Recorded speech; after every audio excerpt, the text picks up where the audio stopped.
alone. What I've seen's been seen before, but it hurts just like a thorn, a pain I've never felt before.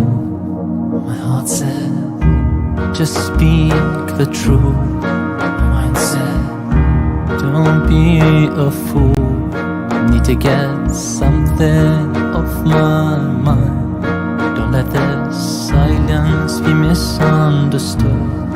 I don't know where my heart will take me, but I know your light will protect me from this fragile world. I don't know whether I'm destined to be rich or poor, famous, loved or lonely, but I know without your light I'll never cope in this fragile world. La la la la.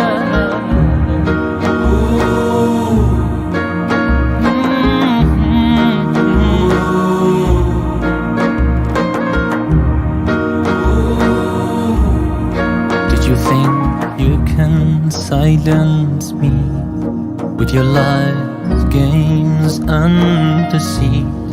You can continue robbing me, but you won't rob my dignity.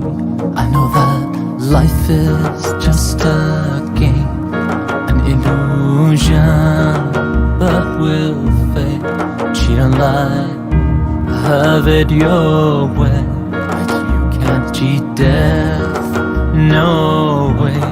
I don't know where my heart will take me, but I know your light will protect me from this fragile world.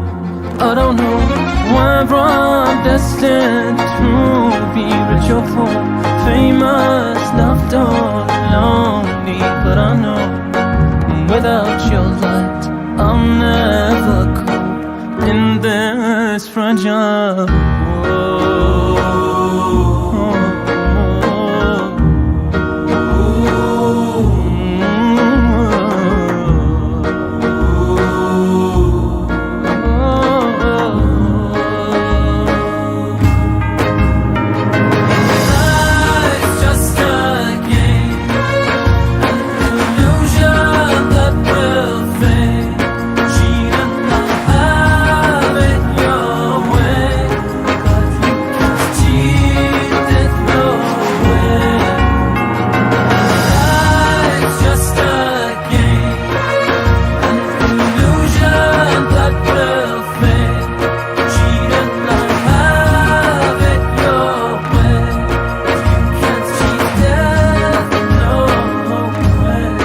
I don't know when my heart will take.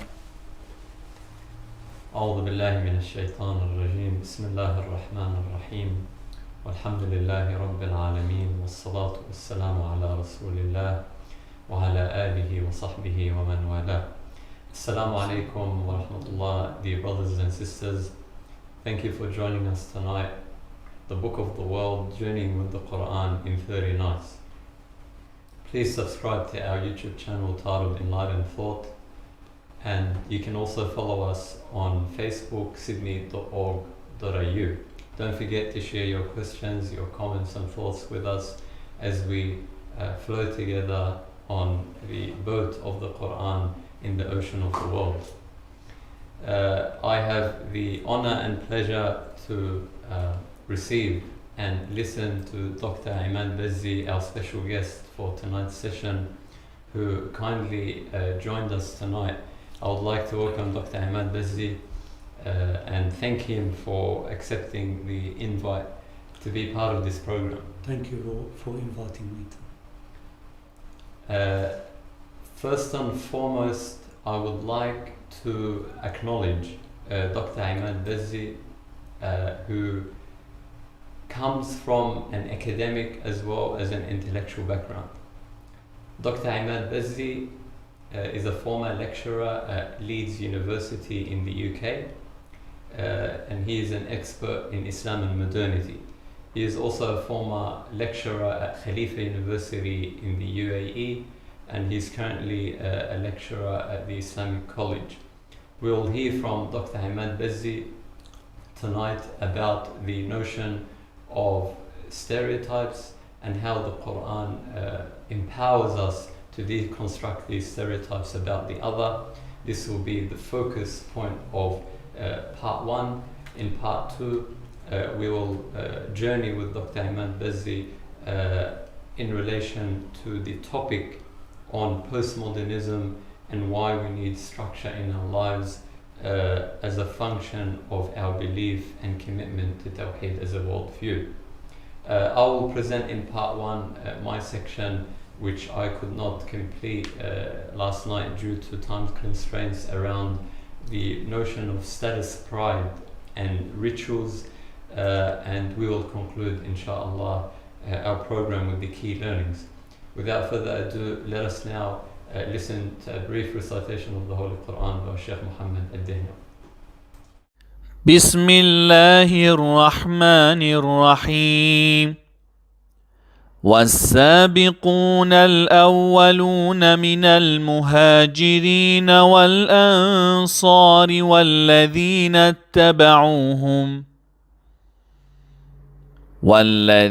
اتبعوهم بإحسان رضي الله عنهم ورضوا عنه وأعد لهم جنات تجري تحتها الأنهار خالدين فيها أبدا ذلك الفوز العظيم وممن حولكم من الأعراب منافقون ومن أهل المدينة مردوا على النفاق لا تعلمهم نحن نعلمهم سنعذبهم مرتين ثم يردون إلى عذاب عظيم وآخرون اعترفوا بذنوبهم خلطوا عملا صالحا وآخر سيئا عسى الله أن يتوب عليهم إن الله غفور رحيم خذ من أموالهم صدقة تطهرهم وتزكيهم بها وصل عليهم إن صلاتك سكن لهم والله سميع عليم.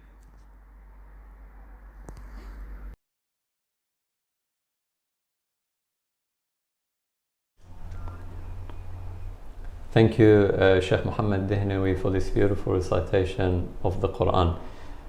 Before I turn to our respected public intellectual, Dr. Emad Bazzi, I would like to read to you the key passage which Sheikh Ad-Dihnawi just recited to us from the Quran.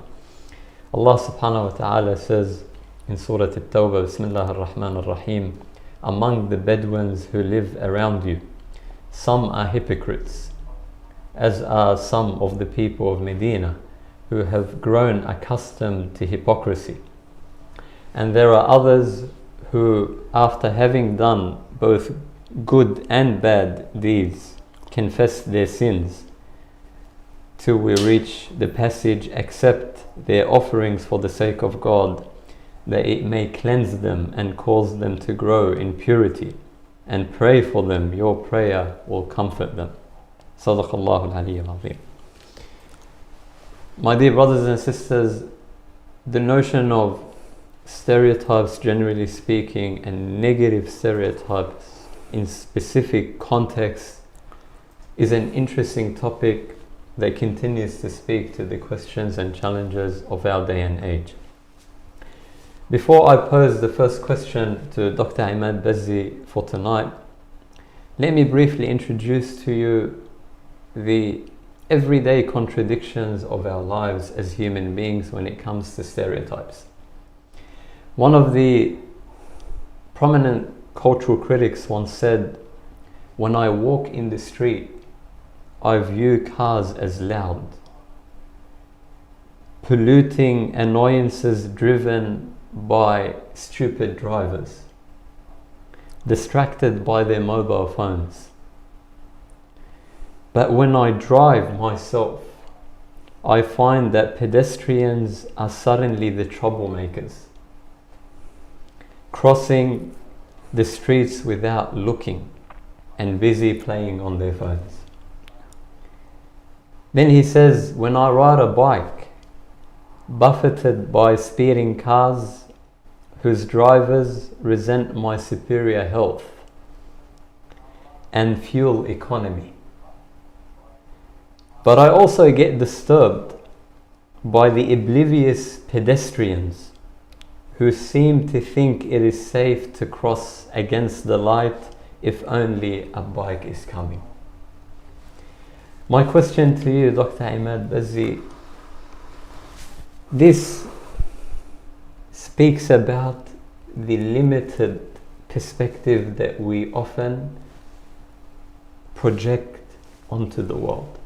We look at things from a limited perspective. Why do we fall into the trap of negative stereotypes? بسم الله الرحمن الرحيم. السلام عليكم جميعا ورحمة الله وبركاته. I believe that the Quran suggests a few concepts about the impediments to a proper evaluation of things. For instance, I might not like a particular race, but if I concentrate, if I overcome these limitations in my perspective, I find, for instance, I'll just take an example, that the Chinese are very dedicated people. They're very hard working people. They're matter-of-factly kind of people, and I wish that I can learn this aspect from them. I might think negatively about some races, but if I am up to the level of the Quranic perspective, I can overstep these limitations, and these limitations can be summarized into the following. The first one is self-centeredness. The Quran looks at this aspect, at this quality, as the major hurdle, epistemological hurdle before the truth. If you are self-centered, you cannot view things properly. The second impediment is the impact of culture. We have all inherited from the school, from our parents, from our heritage, ideas, set ideas about others, which if we do not overstep, we fall prey to stereotyping. A third very important aspect is asabiyya, the group solidarity, the group mentality, and unfortunately, this is the main societal or societal mechanism at work in Arab society, where you see a thin layer of religiosity, but what takes place in depth is this asabiyya or this group solidarity. And asabiyya does not mean that you don't like your own people, your own kin. Even the Prophet in a famous hadith says, it is not a part of negative asabiyya that you like your own people, your own tribe. But it is a form of asabiyya if you consider the bad ones amongst your tribe as better than the good people in another tribe, in another nation, in another race. This goes to the extreme of racism, where you believe that other people are not capable of managing their own affairs, you are superior, you are of a higher caliber, and this often justifies or provides the groundwork for racism, for colonialism, for imperialism. Thank you, Dr. Emad. That's a very enlightening introduction to the hurdles in the way of understanding our own limitations, our own perceptions, our own stereotypes against the other. And it reminds me of the fact that, we can become like fish, we swim in the water without actually being aware of the water. And that's how we often function when we are so absorbed into the group solidarity and the sentiments of being so wholeheartedly committed to our own dogmas and our own belief systems, let alone cultures and traditions. Let me pose to you, Dr. Emad, the following question. What are the Quranic principles that help us prevent negative stereotyping? The Quranic precepts which help us to overcome negative stereotyping is that we are all of a common origin. Imam Ali alayhi salam says that people are of two types, either a brother in faith or an equal in creation. Even if he is not a Muslim, we should consider this person on a par with us. And one central idea which helps overstep falling into stereotyping is to consider that everything which is fair, everything which is just, everything which is civilized, and make the people aware more, knowledgeable more, forms the crux of our religion, and we should learn it from other societies, from other cultures, regardless of their faith.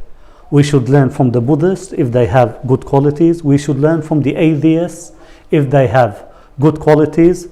We should not limit ourselves to our own culture, because, as I said before, everything which is just, which is civilized, which is fair, forms the spirit of our religion, and we should learn it from our culture, from other cultures, regardless of their faith, of their heritage.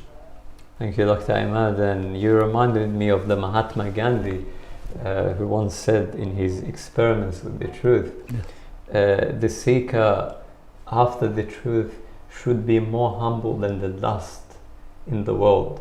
He says, and I'm paraphrasing, the world crushes the dust under its feet, but the truth seeker should be humbler than the dust itself, that even he or she will feel crushed in the presence of the truth. And so it brings me to the point about Islam and the West. Yes. Which is, I think, one of the sensitive topics that are often discussed either with extreme romanticism that tends to overlook the complexity of the current conflict between the political West and, let's say, the Middle East.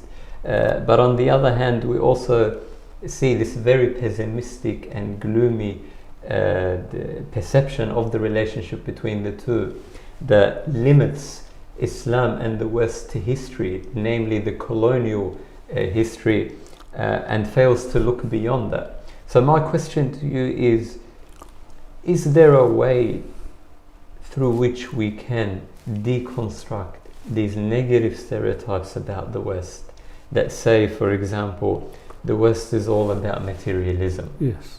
The West is all about colonialism. The West is all about domination.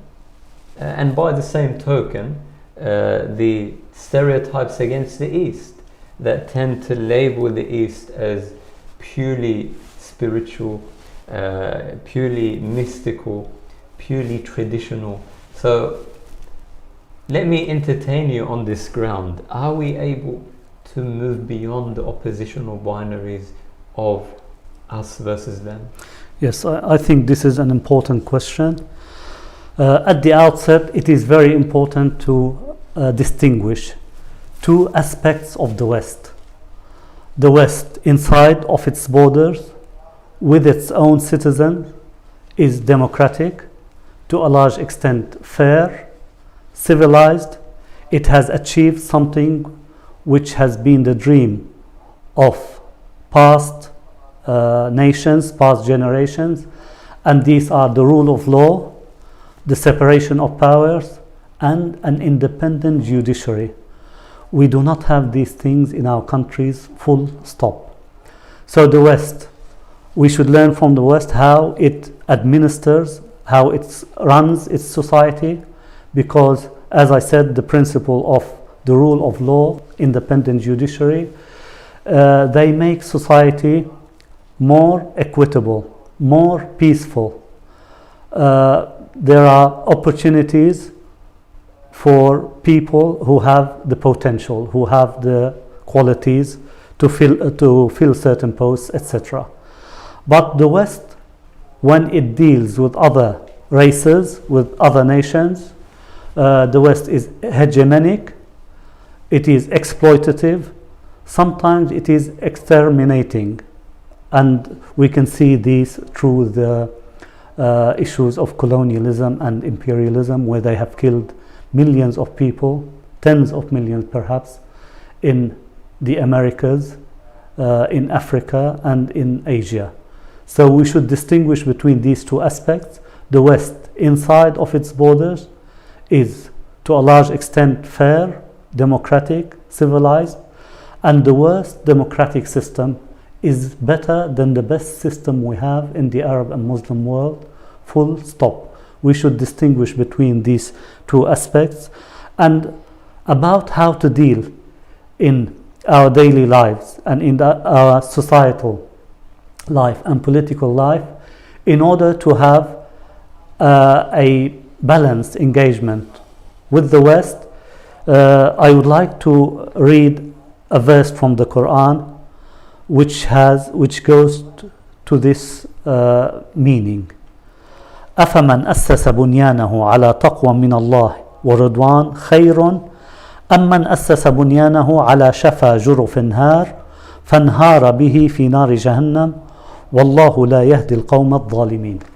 Briefly, a Muslim person should have a foundation, a structure built on piety, on taqwa.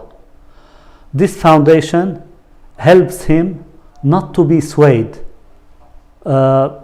either ways with regard to the ideologies of the East or the West. And when this taqwa achieves its highest stages, al-atqa, the most pious, there is a beautiful verse in the Quran which says, وَسَيُجَنَّبُهَا الْأَتْقَى الَّذِي يُؤْتِي مَالَهُ يَتَزَكَّى and وَمَا لِأَحَدٍ عِنْدَهُ مِنْ نَعْمَةٍ تُجْزَى إِلَّا ابْتِغَاءَ وَجْهِ رَبِّهِ الْأَعْلَى.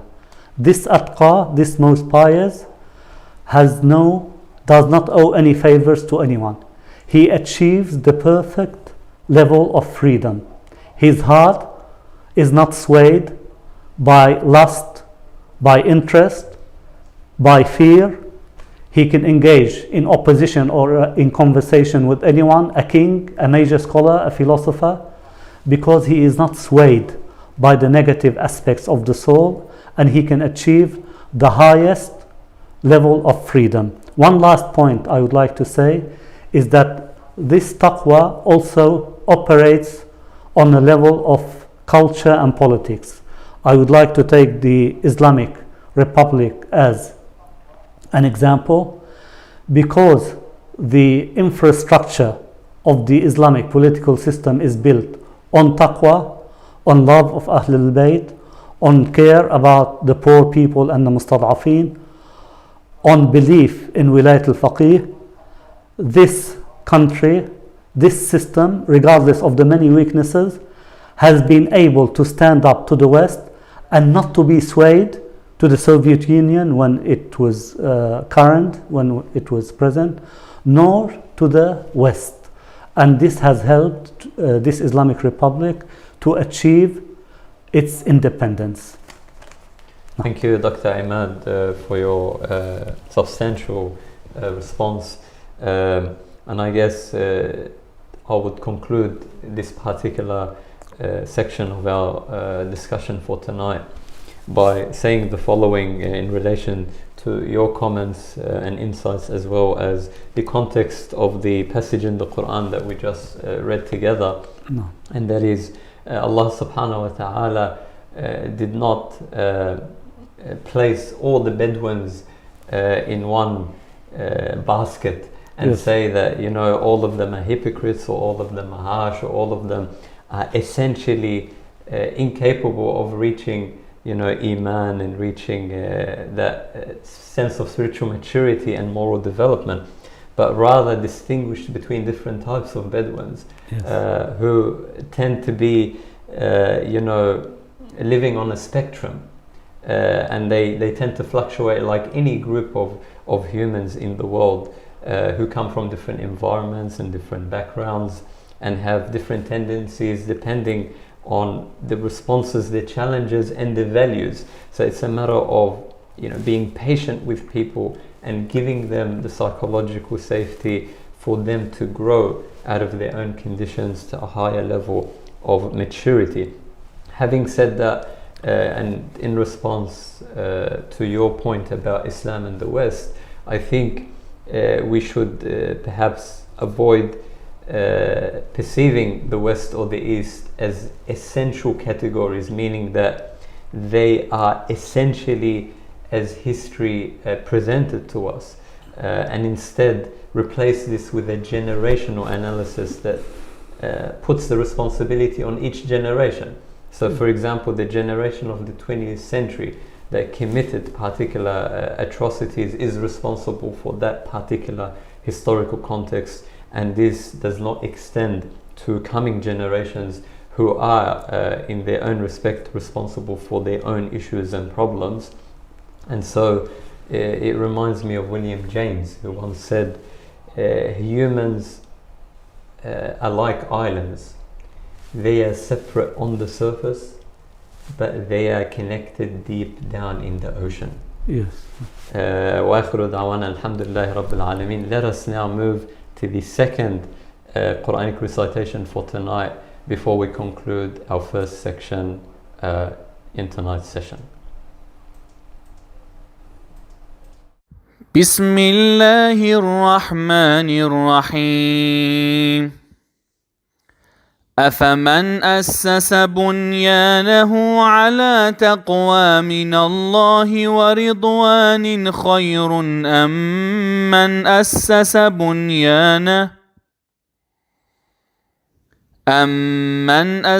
بنيانه على شفا جرف هار فانهار به في نار جهنم والله لا يهدي القوم الظالمين.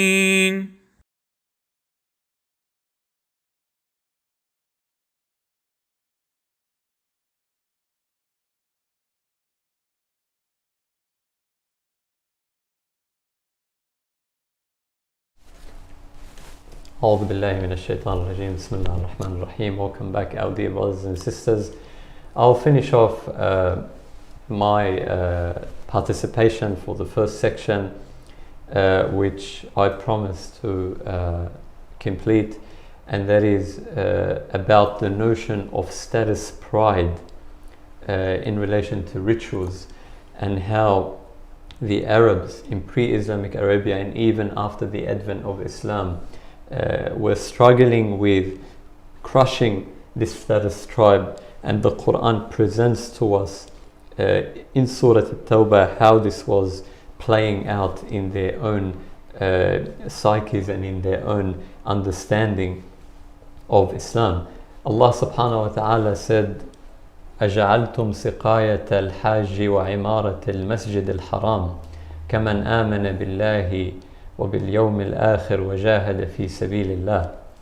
Do you think that providing water to pilgrims and tending to the sacred house is the same thing as belonging to Allah and the last day and persevering in God's path?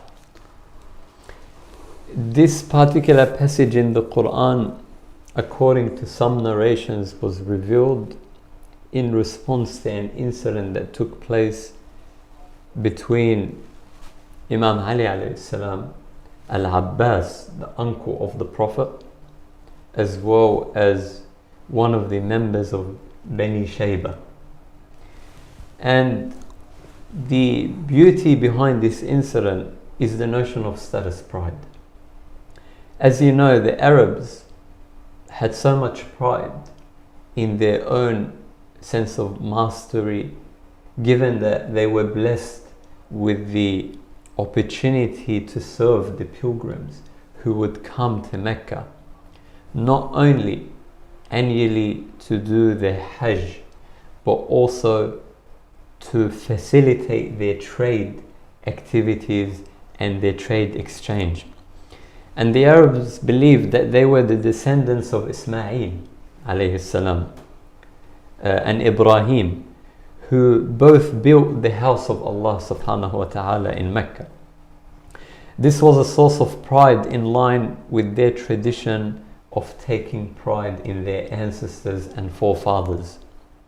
For example, the fifth grandfather of the final messenger of God, peace be upon him, and his progeny, Qusay, he was known as the assembler in the Arabian region, to the point that no marriage ceremony, no marriage contract, no declaration of war and peace, no consultation over any matter that concerns the Quraysh and the Arab Peninsula would take place in his absence, let alone somewhere other than his own house in Mecca. So he was known as the assembler. He was that respected figure in his society. Qusay also established what was known as the rifada, and this was a custom of hospitality whereby the Quraysh, who had the honor to serve the pilgrims and the guests of Allah subhanahu wa ta'ala, would water the exhausted camels of these pilgrims upon arriving in Mecca, as well as providing food and drink to these travelers.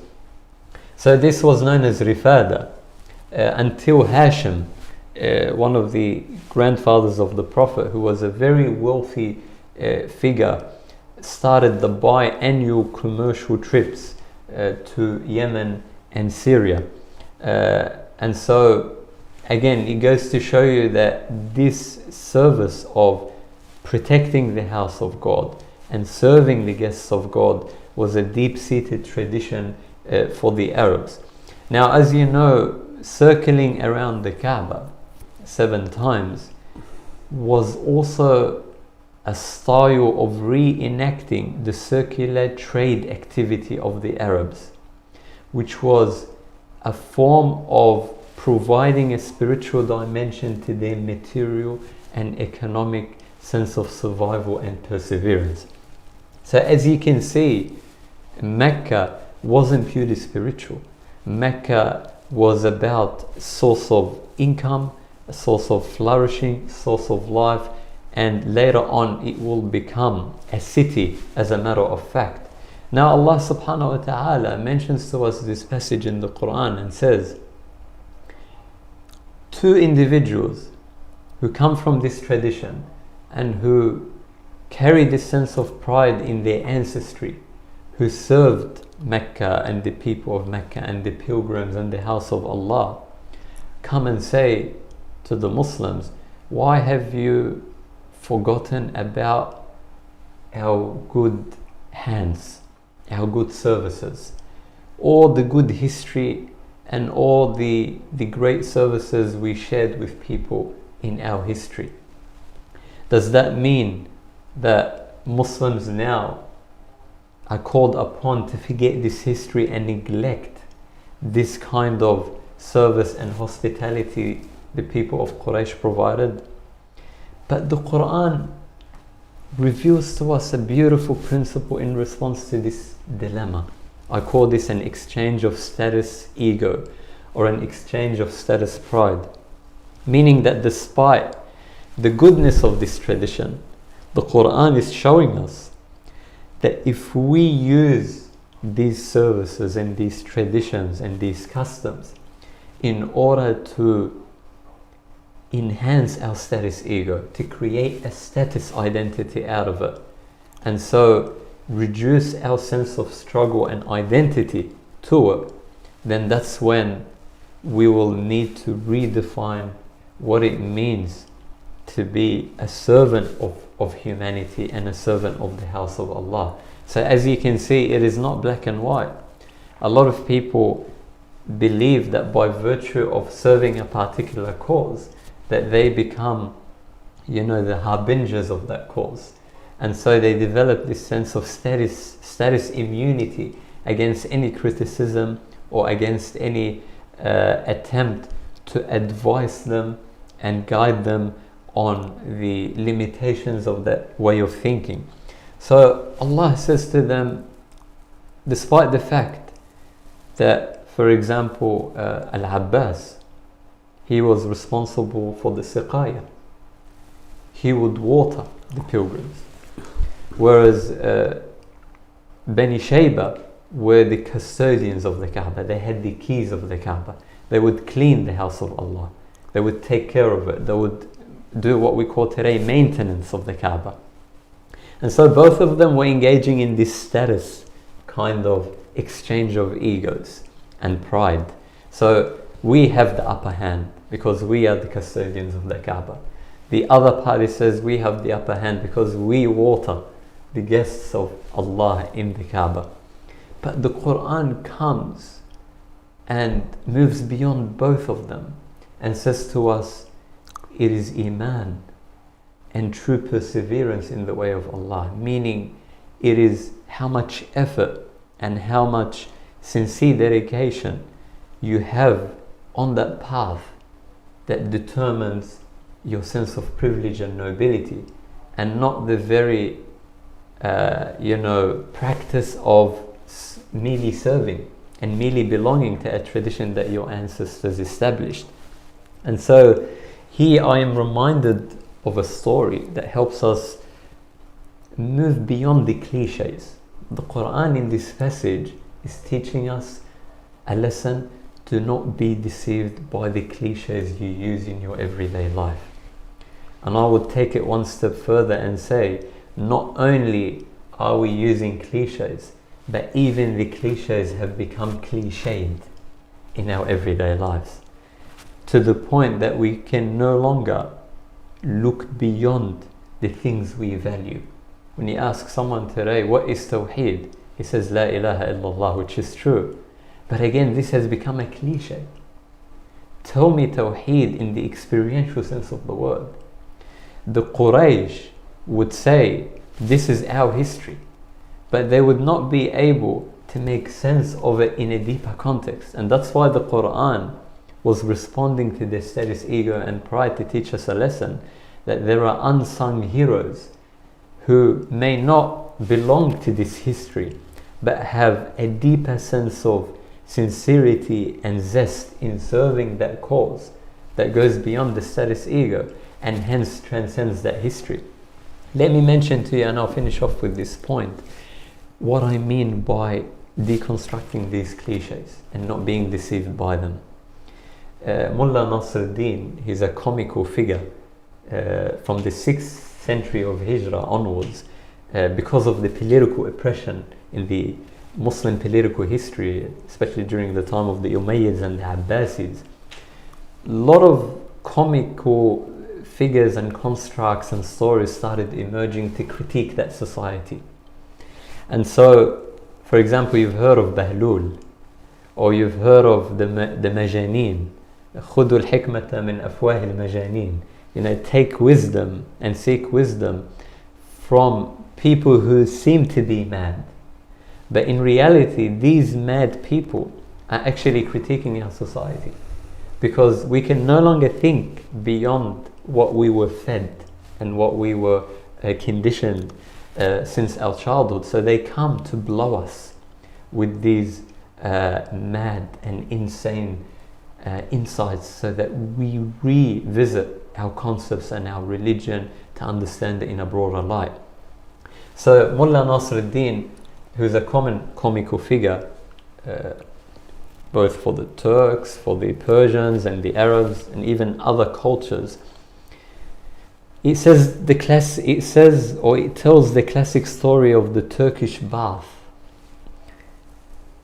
that embodies this idea that formal conceptions and ideas about our society and our religion and our culture, and not necessarily reflecting reality. Reality is far broader. Mullah Nasruddin once visited a Turkish bath.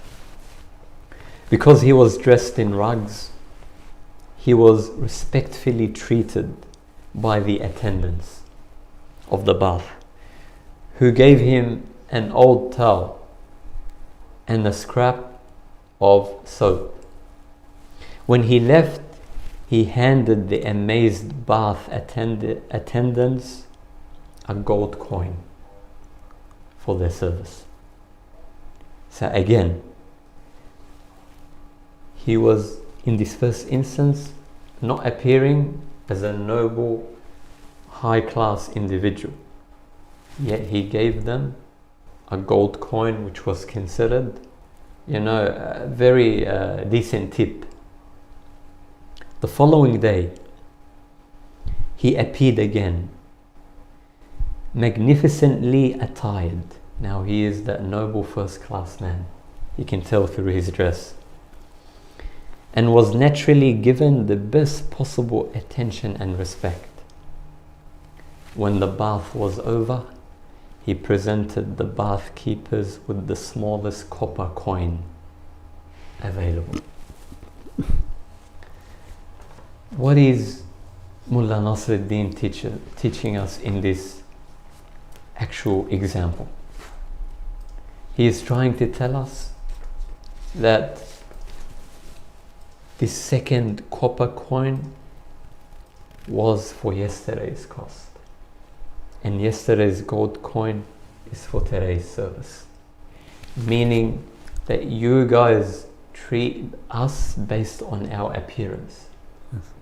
But in order for us to wake you up from this delusion, we reverse the logic of our everyday life. We expect someone affluent to give a gold coin. But Mullah Nasruddin reversed it and said, I, the affluent man, will give you a copper coin, which is nothing, to teach you that you are clichéing the cliched and not thinking beyond them. Nevertheless, how does this story relate to the passage and the story I just mentioned? I think it teaches us, my dear brothers and sisters, that Iman in Allah subhanahu wa ta'ala and perseverance on His way puts us in an unpromising territory. So it is like a deep valley, then a familiar hilltop, which means that we climb from this deep valley but finish at a new peak. And so what is the meaning of jihad? I think the meaning of jihad reminds us of a virtue in virtue ethics today, and that is zest. Zest is composed of three elements. Number one, you actively participate. You don't take pride in your history. Obviously you have the right, but you don't limit your perseverance to your history.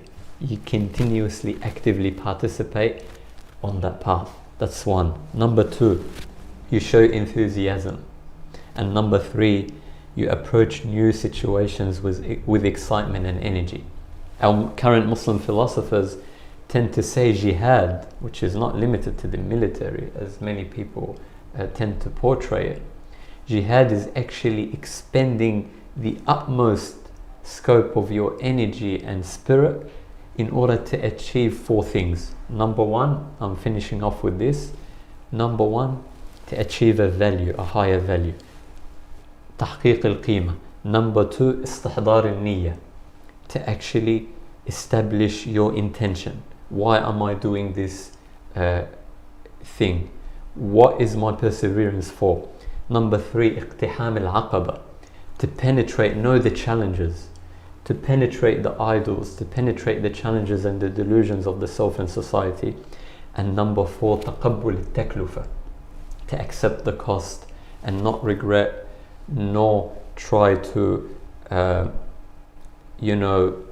say, I wish I did not do it, but rather accept that this cost was needed in order to serve a bigger purpose. Let us now go for a 5-minute break, and then we'll return for our fun section with Dr. Emad Bazzi.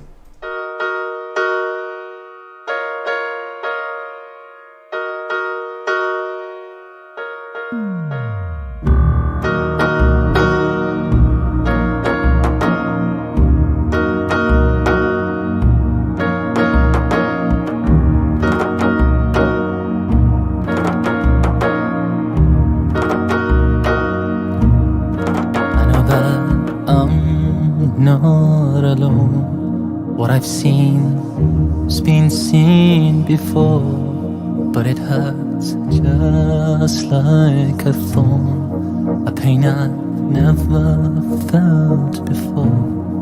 My heart said, just speak the truth. My mind said, don't be a fool. Need to get something off my mind. Don't let this silence be misunderstood. I don't know where my heart will take me, but I know your light will protect me from this fragile world. I don't know whether I'm destined to be rich or poor, famous, loved or lonely, but I know without your light, I'll never cope in this fragile world. La la la la la.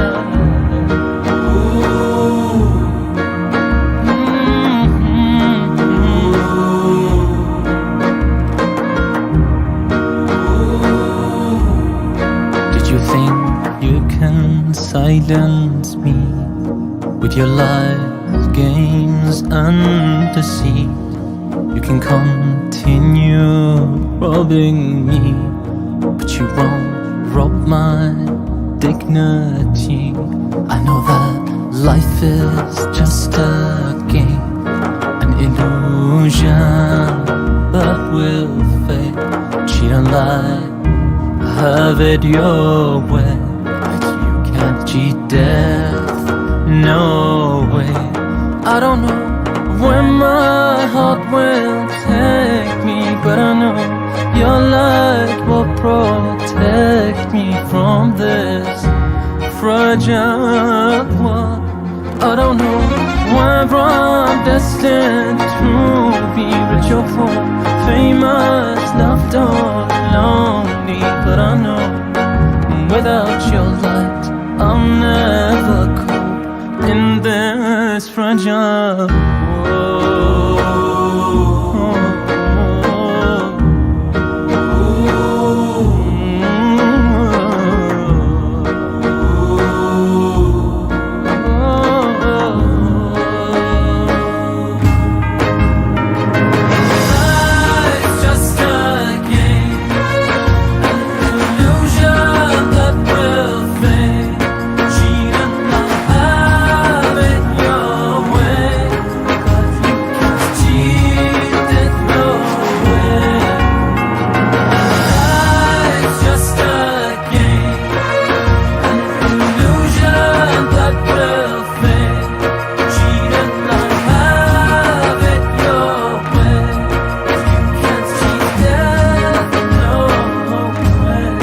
I don't know when my heart will take me, but I know your light will protect me from this fragile world. I don't know whether I'm destined to be rich or poor, famous, loved or lonely, but I know without your light I'll never cope in this fragile world.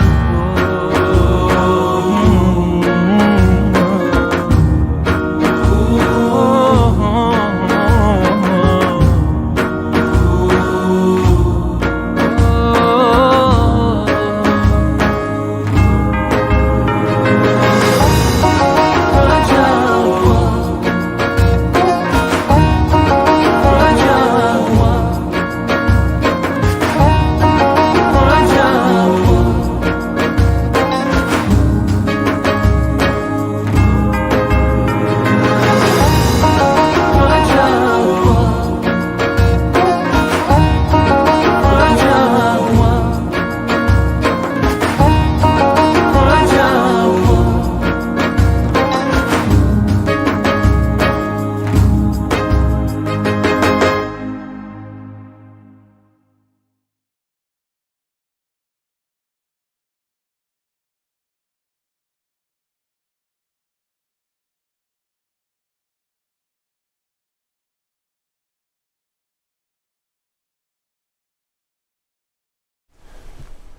Assalamu alaikum wa rahmatullah. Thank you for joining us, our dear brothers and sisters. I would like to pose a question to you before we delve into our second part for tonight's session. How can we overcome the common stereotypes about others in our society, and what Quranic principle do you nominate to help us achieve this task in our day and age? So that's the first question I would pose to you. And the second question is,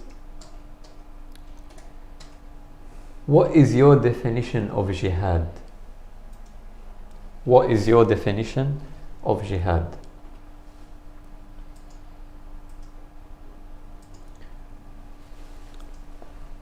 Let us now move to Sheikh Mohammed Dehnawi for the recitation of the Holy Quran before we kickstart our major contribution for the second section. بسم الله الرحمن الرحيم أفمن أسس بنيانه على تقوى من الله ورضوان خير أم من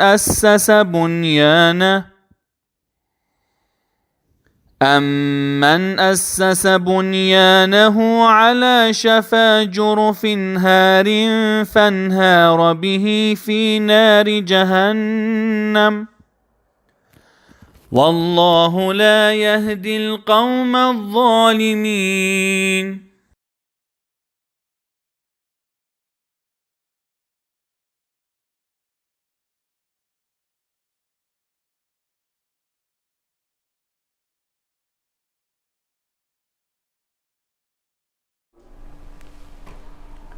Assalamu alaikum wa rahmatullah. Allah subhanahu wa ta'ala says in the Holy Quran, Bismillah ar-Rahman ar-Rahim, which is better, one who has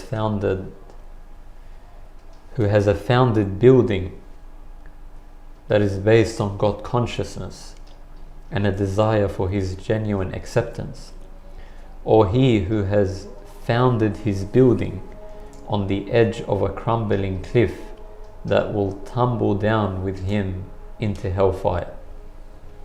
This is chapter 9, verse number 109. We will turn to Dr. Emad Bazzi, our special guest tonight, to benefit from his insights about the topic of postmodernism and post-structuralism, which I would like to introduce in the form of a joke. There is a common joke about postmodernism that says the difference between the mafia and a postmodernist is that a mafia makes you an offer that you cannot refuse. A postmodernist makes an offer you can't understand. Now, as you know, postmodernism is a complex idea that does not believe in structure and says everything is open to interpretations and there is no objective truth. Obviously, this is perhaps a very hasty definition that may not do justice, and that's why we have Dr. Emad Bazzi, an expert in this field, with us. So, Dr. Emad, first, let me ask you, what is postmodernism and why do we need structure in our lives? Bismillah ar-Rahman ar-Rahim. In order to understand postmodernism, it is necessary to delve a little into modernity, because postmodernism is that which comes after modernity. It is a critique of modernity. Modernity simply means the diffusion of rationalism in all spheres of life and considering reason the source of knowledge and the criterion of value. The source of knowledge is clear. Criterion of value meaning judging upon the goodness and badness of things according to reason and not according to tradition or heritage or religion. When rationalism, al-aqlaniyya, spreads in all spheres of life, you have modernity. When rationalism spreads in economics, it's called economic rationalism. When it spreads into politics, we have the democratic system. This rationalism has produced many positives for the human beings: science, technology, the democratic system, but it has also produced negative issues. The othering of the people who are not Western, the Asian, the African, the Arab, the Muslim, making them marginalized, second class, exploiting them, etc. This same rationalism has produced 2 world wars in which tens of millions of people have perished. It has produced colonialism and imperialism. So Western thinkers and philosophers began to critique modernity, and they began to critique the foundation upon which modernity was established, and this foundation is rationalism. Through their philosophical engagements, they have found that reason or rationalism is not objective completely, is not scientific completely, is not fair completely. Why? For 3 reasons. The first reason is that rationalism is nourished partly by the subconscious. The reason, or al-aql, is like an island which swims in a sea of subconscious forces having to do with aggression, with the sexual instincts, etc. This is number 1. Secondly, reason is confined or impacted upon by time and place. You use reason depending on how your schooling was, how you were culturally conditioned, what your heritage says about things, with the result that a Western person might use his reason and an Eastern person might use his reason in one issue, and they come to different conclusions. The third aspect which undermines rationality and reason is that reason is implicated in power. To explain this briefly, every attempt to create an intellectual edifice, a theory, has a secret program to undermine, to marginalize all the points of view, all the facts which do not agree with this theory. This intellectual aspect has a societal and political manifestation, meaning the marginalization of the people who do not agree with the West, who are not Western, the Asian, the African, the Arab, the Muslim. So the rationalist, modernist project marginalizes them. So these 3 aspects make rationality and modernity, they dethrone them. The West does not become anymore the way of things, the natural way of things, the logical way of things. It becomes a place in the world like any other place. Why the West claims that it is universal, that its criteria, which is reason, is fit to operate in every society regardless of its faith, of its heritage, of its culture. Postmodernism has proved this wrong, that Western rationalism, Western modernity is a system belonging to one geography, to one area in the world, and it cannot be universalized. This point of view has some aspects, some openings for engagement with the Islamic worldview, which also upholds or utilizes, if you eulogizes, certain aspects of modernity, like the democratic system, the scientific outlook, but also is against the negative aspects of modernity, the othering of the people, the hegemony which they exercise against other people. And within a minute or two, to get some insight into how postmodernism views traditional societies and modern societies. According to postmodernism, knowledge is produced in traditional societies according to internal criteria.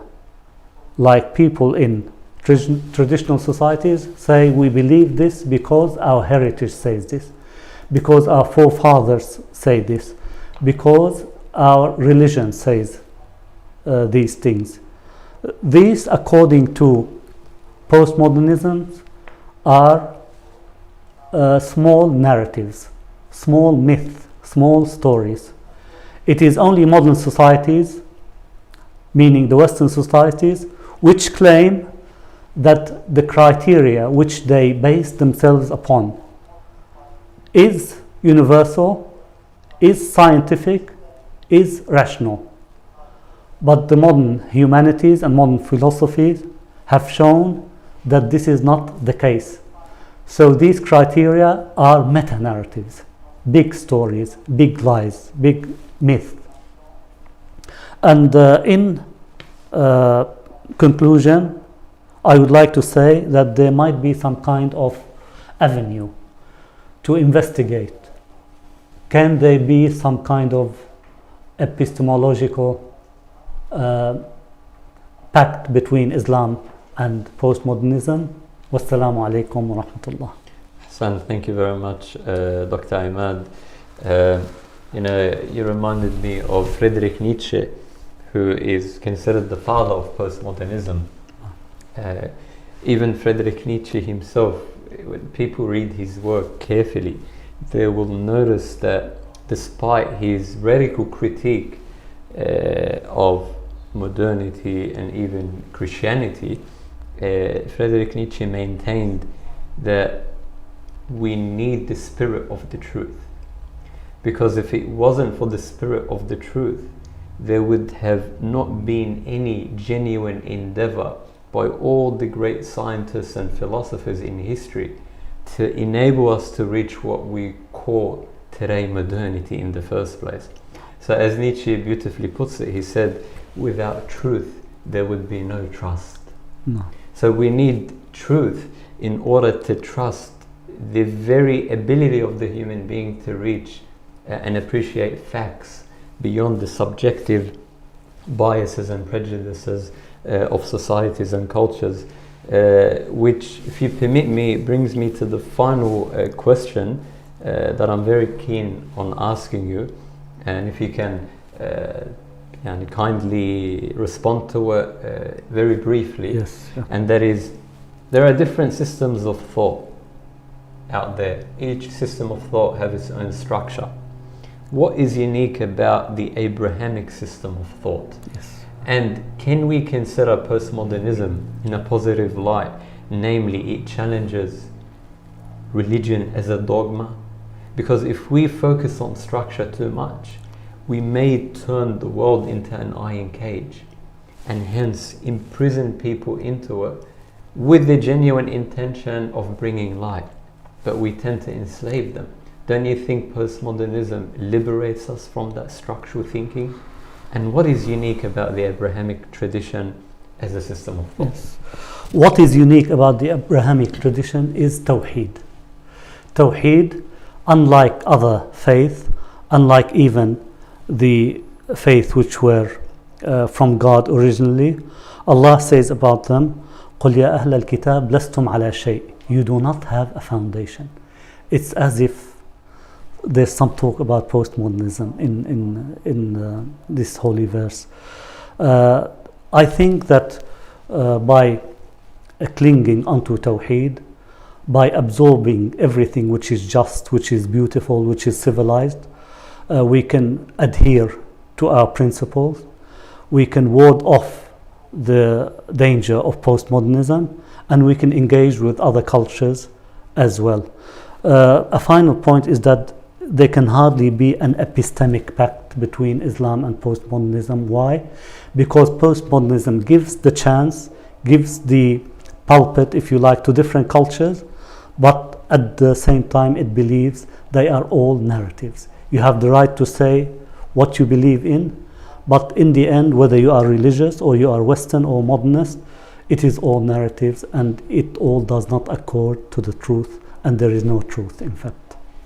Thank you very much, Dr. Emad Bazzi, a distinguished public intellectual in our community, for joining us tonight. Thank you very much for your this contributions, opportunity. and we look forward to benefiting from your invaluable academic and intellectual experience, as well as your proactive engagement with our community and society. I'll finish off with the key learning for tonight. Perhaps in this day and age where humanity is facing COVID-19, COVID-19 has not really created new values for us, but rather it has exposed our very weaknesses and shortcomings that tend and have been disallowing us from seeing these values which are already embedded within our fitrah, within our innate nature. And so we can put it this way: at this stage in our life as humanity, we are standing on a port and we are facing an ocean. The future is uncertain, but we need to travel. All we need to have is a navigational tool with us. This navigational tool, despite the uncertainty of the future, will help us and guide us as we travel through the high tides of our society. وآخر دعوانا الحمد لله رب العالمين والسلام عليكم ورحمة الله. السلام عليكم ورحمة الله.